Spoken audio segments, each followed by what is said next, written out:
চাকরি করি, তাহলে এই যে নষ্ট রাজনীতি, ভুলে যাওয়া সমাজ, এটাকে কারা পরিবর্তন করবে? আমি আজকে টিউনে হলে আমার পরিবার ভালো থাকবে, আমি ভালো থাকবো, কিন্তু আমি আমার এলাকার জনগণকে নিয়ে কাজ করতে পারবো না। শুধুমাত্র সরকারের আদেশ চেয়ারে বসে পালন করা ছাড়া আর কোনো সুযোগ নাই। সেই জায়গা থেকে আমরা এই রাজনীতির মাঠে আসছি। শত শতবার হামলার শিকার হয়েছি। এই যে ফারুক হাসান, তার কপালে দেখেন সন্ত্রাসীদের অস্ত্রের আঘাতের চিহ্ন এখনো আছে, 1 ইঞ্চি পর্যন্ত গর্ত হয়েছিল। পুরো শরীরে পাঞ্জাবি খুললে শত শত হামলার দাগ আপনারা দেখতে পাবেন। আমি ফারুক হাসান একটানা 15 দিন রিমান্ডে ছিলাম। এই এলাকায় একজন নেতা দেখাতে পারবেন না, 15 দিন তো দূরে থাক, রিমান্ডের নাম শুনলে প্যান্টের গিট্টি খুলে যায় অনেকের। হয়েছে? আমরা তারপরেও দমে যাই নাই।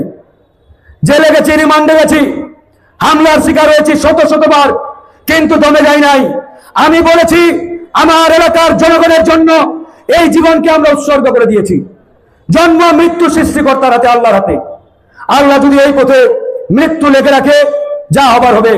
আল্লাহ রাস্তায় আমরা মাঠে নেমেছি। তাই প্রিয় বন্ধুগণ, এই কথাগুলো এই জন্যই বলা, এই এলাকাকে আগামীতে দল মত নির্বিশেষে আমাদেরকে নতুন করে গড়তে হবে। কে কোন দলের, কোন মতের, কোন আদর্শের, সেটা রাজনীতির মাঠে। এলাকার উন্নয়নে আমরা যদি ঐক্যবদ্ধভাবে থাকতে পারি, এক থাকতে পারি, এলাকা এগিয়ে যাবে, অন্যথায় এলাকা ভাই আগাবে না। আজকে আমাদের এই এলাকার বেহাল দশা কেন? আমাদেরও কিন্তু অনেক দোষ আছে। আমি যখন সরকারের সাথে মিটিং করি, স্থানীয় সরকার মন্ত্রণালয়ে মিটিং করি, আমি একদিন সচিবকে জিজ্ঞেস করলাম,